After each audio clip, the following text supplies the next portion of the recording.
भारत माता की जय श्री राम, जय श्री राम, जय श्री राम।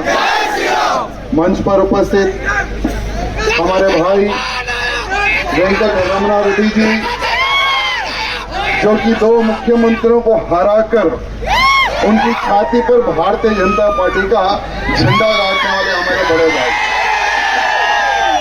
उसी प्रकार से पालामूर पार्लियामेंट से डायरेक्ट मोदी जी ने हमारी डीके अरुणा मैडम जी को आशीर्वाद दिया, आशीर्वाद देकर आपके बीच में भिजाया। तो क्या मोदी जी की इज्जत आप रखेंगे या नहीं रखेंगे? मेरी बहन को जिताएंगे नहीं जिताएंगे? पार्लियामेंट भिजाएंगे नहीं भिजाएंगे? आज हिंदी ओके है ना? ओके क्या ना हिंदी?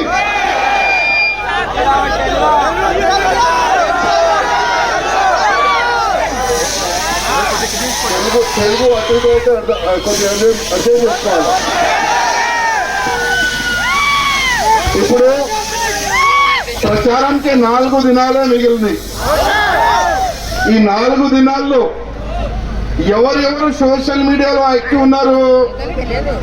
నేను వాట్సాప్ యూజ్ చేస్తా, నేను ఇన్స్టాగ్రామ్ యూజ్ చేస్తా, నేను ట్విట్టర్ యూజ్ చేస్తా, నేను ఫేస్బుక్ అకౌంట్ కూడా బాగా నడుపుతా అని ఎంతమంది ఉన్నారు ఇక్కడ?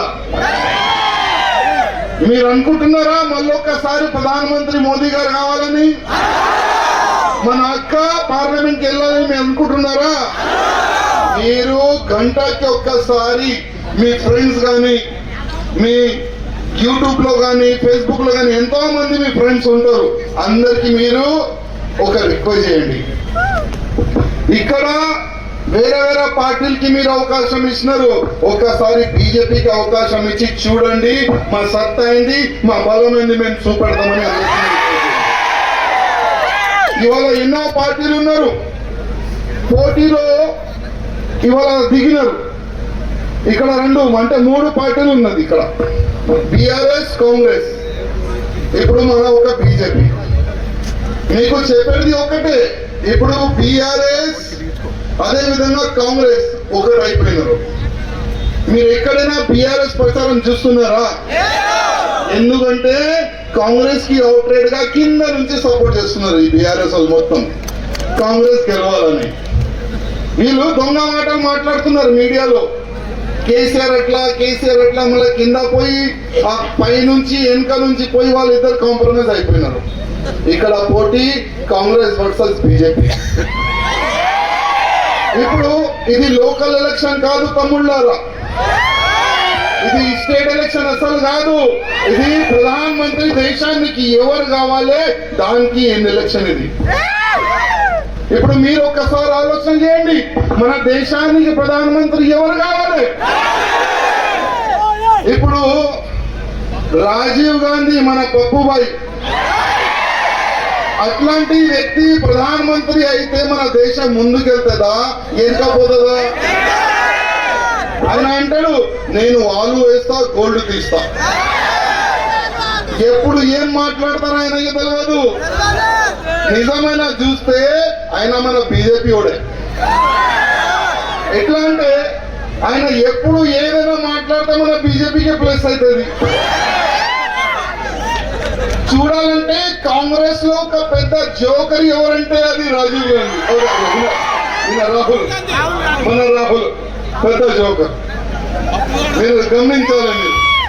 అట్లాంటి వ్యక్తి ప్రధానమంత్రి అయితే మన దేశ పరిస్థితి ఏ విధంగా ఉంటది ఒక్కసారి మీరు ఆలోచన చేయాలి. ఇప్పుడు అదే రాజీవ్ గాంధీకి ఫాలోవర్ ఎవరు? పెద్ద ఫాలోవర్ అంటే మన చిన్న పప్పు రేవంత్ రెడ్డి పోతుంది. ఆయన ఎవరేం మాట్లాడతారు అది కూడా తెలియదు. మన అన్న మంచి చెప్పిండు, కుర్చీలో కూర్చుంటే కాలు కింద పోతుంది. ఇప్పుడు తెలంగాణ ప్రజలకి కేసీఆర్ మోసం చేసిందంటే దానికైనా పెద్ద మోసగాడు రేవంత్ రెడ్డి వెళ్ళిండు. 6 గ్యారంటీ అని ప్రజల్లో తీసుకొని వచ్చిండు. సత్తలో అయితే వచ్చేసినావు, కుర్చీలో అయితే కూర్చున్నావు, కానీ 6 గ్యారంటీలు ఎట్లా పూర్తి చేస్తావయ్యా మేము అడుగుతున్నాం. ఇవాళ కేసీఆర్ పోతా అప్పుల తెలంగాణ చేసిపోయిండు. నువ్వు 6 గ్యారంటీ పూర్తి చేయాలంటే 1000 కోట్ల రూపాయలు కావాలి. సోనియా గాంధీ ఇట్లీ నుంచి తీసుకొని వస్తావా డబ్బులు? లేక కాంగ్రెస్ వాళ్ళు అక్కడి నుంచి ఇస్తారా డబ్బులు? ఎప్పుడైనా కాంగ్రెస్ వాళ్ళు డబ్బు ఇయర్ తీసుకుంటారు. ఇది హిస్టరీ ఉంది. ఇవాళ ఎంతో మంది ఇక్కడ ఉన్నారు. నేను అందరికి అడుగుతున్నా, చాలా మంది రైతులు కూడా ఉండొచ్చు. 6 గ్యారంటీలో ఒక గ్యారంటీ ఏంటంటే రైతులకి 2 లక్షలు రుణమాఫీ చేస్తా అన్నాడు. ఆయన చేసిందా? అదేవిధంగా రైతు బంధు ఈ స్కీమ్ కింద 16,000 రైతులకి ఇస్తా అన్నాడు. ఇచ్చిందా? అదేవిధంగా మహాలక్ష్మి పథకం కింద 2,500 నేను మహిళలకి ఇస్తా అన్నాడు. ఓ అమ్మ, ఇచ్చిందా నీకు డబ్బులు? అకౌంట్ వచ్చిందా? అదే విధంగా 500కి గ్యాస్ ఇస్తా అన్నాడు. ఎంతమందికి ఇస్తుండు మాకే అర్థం కాదు. ఎంతమందికి ఇస్తుండు? వచ్చిందా ఎవరికైనా? అదే విధంగా దళిత బంధు నేను ఇంకా డబ్బులు పెంచి ఇస్తా అన్నాడు. అయ్యా రేవంత్ రెడ్డి, పోతా ఆల్రెడీ ఒక ఫైల్ శాంక్షన్ అయింది. చాలా మంది మన దళిత అన్న తమ్ములకి డబ్బులు రావాలి. నువ్వు కొత్తగా ఇస్తావా లేదా తెలియదు, కానీ పాతగానే చెయ్య. శాంక్షన్ అది శాంక్షన్ అయితే ఇచ్చేసేయి. మా దగ్గర నా కాన్స్టిట్యూన్సీలోనే 1200 దళిత అన్న తమ్ములకి శాంక్షన్ అనే లెటర్ ఉంది. వాళ్ళకి డబ్బు లేనికి నీకు చేత అయితే లేదు. మళ్ళా 6 గ్యారెంటీలు అంటున్నావు. అదే విధంగా 200 యూనిట్ ఫ్రీ అంట. మంచి మోసం చేసినావు జనాలకి. నువ్వు ఒక ఫ్యాన్ ఒక టీవీ పెడితేనే 200 యూనిట్ అయిపోతుంది. ఒక ఫ్యాన్ ఒక టీవీ పెడితేనే 2 యూనిట్ ఖతం అవుతుంది. నువ్వు కరెక్టేనా? నువ్వు యూనిట్ ఫ్రీ చేయాలంటే ఒక 400 యూనిట్ అయినా ఫ్రీ చేస్తే చాలా బాగుండేది. ఎవరికైనా నచ్చిందా? ఇప్పుడు వరకు కరెంట్ బిల్ మాఫ్ చేసిందా? అదే విధంగా ఇవాళ నువ్వు మోసం చేసుకొని ఓకే నువ్వు గెలిచినావు, కానీ ఇంత పెద్ద మోసగాడు వెళ్తావా నువ్వు? అమిత్ షా గారు వీడియోని ఆయన కటింగ్ చేసి వైరల్ చేసిండు. అమిత్ షా గారు అంటే దేశానికైనా హోమ్ మినిస్టర్. ఆయన డేంజర్ ఉన్నారు రేవంత్ రెడ్డికి తెలియదు. ఆయన ఎక్కడ నిలబడతారు, కింద నుంచి భూమి గుంజేస్తారని ఆ మాట. అందుకోసం ఆయనకి మోటాబాయ్ అంటారు. ఆ మోటాబాయ్ వీడియోని ఎడిట్ చేసి మొత్తం వైరల్ చేసిండు. ఏ విధంగా? మన అమిత్ షా గారు ఎస్సీ ఎస్టీ ఓబీసీలకి ఏమొచ్చేది రిజర్వేషన్ తీసేస్తా అని ఆ వీడియోని ఎడిట్ చేసి ఫార్వర్డ్ చేసిండు. దానిపైన ఎంక్వైరీ జరిగింది. అసలు ఈ వీడియో ఎక్కడ ఎడిట్ అయిందంటే అది మన కాంగ్రెస్ ఆఫీస్ నుంచి అయింది, గాంధీ భవన్ నుంచి. ఢిల్లీ నుంచి టీం వచ్చింది, ఎవరెవరు చేసినారు ఐడెంటిఫై అయ్యారు. కానీ ఢిల్లీ వాళ్ళకి ఎవరో చేసే ముందే ఈ తెలంగాణ పోలీసు వాళ్ళకి రేవంత్ రెడ్డి చెప్పి అరెస్ట్ చేపించిండు. అయ్యా ఫస్ట్ అరెస్ట్ చేసుకో, వెలికి మన దగ్గర పెట్టుకో. ఎందుకంటే ఢిల్లీ వాళ్ళు పట్టుకుంటే మంచిగా ఎక్కుతారు, మంచిగా కొడతారు.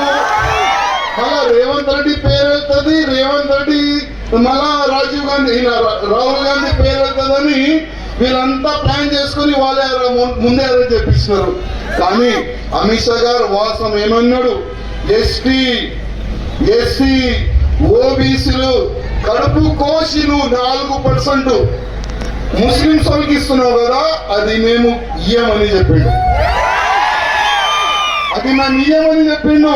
ఒకవేళ తమ్ముళ్ళారా ఇదే కాంగ్రెస్ సెంటర్ లో వస్తే ఎస్సీ ఎస్టీ ఓబీసీకి వచ్చే రిజర్వేషన్ మొత్తం తీసి ఈ ముస్లిం వాళ్ళకి ఇస్తారు. వీళ్ళు ఆ మాట మీరు రాసిపెట్టుకోండి. అందుకోసం ఈ యొక్క మంచి అవకాశం వచ్చింది మనకు. ఈ మంచి ఒక అవకాశం వచ్చింది. మన అక్కకి పార్లమెంట్ కి పంపించాలి. మన అక్క పార్లమెంట్ కి వెళ్తే మా పెద్ద బామ్మది ఉన్నాడు కదా ఓసిటీ వాడు,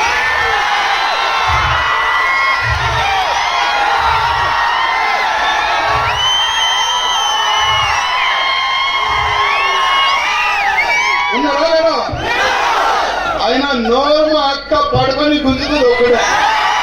ఆయన తప్పుగా మాట్లాడితే ఆయనకి ఎక్కడ సరైన జవాబు ఇవ్వాలంటే మన అక్క ఒకటే చాలు. అందుకోసం షేర్ని అంటారు అన్న అక్కకి షేర్ని. ఆ షేర్నికి పార్లమెంట్ కి మీరు పంపాలంటే మీ పైన ఉంది తమ్ముళ్ళ బాధ్యత, మీ పైన ఉంది బాధ్యత. అందుకోసం కరప్షన్ చేసిన ఈ కాంగ్రెస్ వాళ్ళకి ఎవరు కూడా ఓట్ అయ్యదు.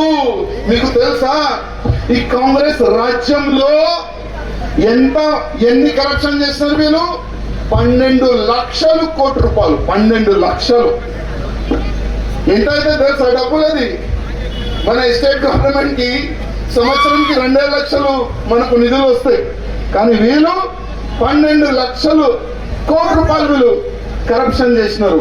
అందుకోసం ఇట్లాంటి కరప్షన్ చేసే వాళ్ళు, మీ డబ్బులు గుంజుకే వాళ్ళకి ఒక్క ఓటు కూడా కాంగ్రెస్ కి కానీ బీజేపీకి కానీ వెళ్ళొద్దు అని నేను మీ అందరికి రిక్వెస్ట్ చేస్తున్నా.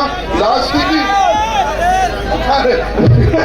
కాంగ్రెస్ కి బీఆర్ఎస్ కి వెళ్ళొద్దు, మన బీజేపీకి అందరూ ఓటేసి గెలపాలని మీ అందరికి రిక్వెస్ట్ అన్న. అక్క నంబర్ ఏముంది బ్యాలెట్ పేపర్ లో? 1 నంబర్ లేదా? దాని పక్కనే డీకే రుణాన్ని పేరు ఉంటది, దాని పక్కనే పువ్వు గుర్తు ఉంటది. 1 నంబర్ కి గుద్దుడు గుద్దాలి మనం. కౌంటింగ్ జరిగితే మీ బూత్ ని మీరు గెలవాలి తమ్ముళ్ళారా. నువ్వు గెలిచిన తర్వాత ఏ బూత్ లో ఎక్కువ ఓట్లు వచ్చినాయి నాతోని వాళ్ళకి సమానం మీరు జరిపారు. మంచి దావత్ కూడా కావాలి. ప్రతి ఒక్క బూత్ లో అంటే మీ బూత్ ఉన్నాయి కదా, మీ బూతులు మీరు గెలిస్తే మా మనసు మీరు గెలుస్తారు తమ్ముళ్ళ. అందుకోసం కాంగ్రెస్ ని బీఆర్ఎస్ ని ఓడిపియాలి, బీజేపీని గెలిపియాలని నేను మీ అందరికీ రిక్వెస్ట్ చేస్తున్నా. ధన్యవాదం. అందుకోసం చెప్పిన తెలుగు పోతుంది.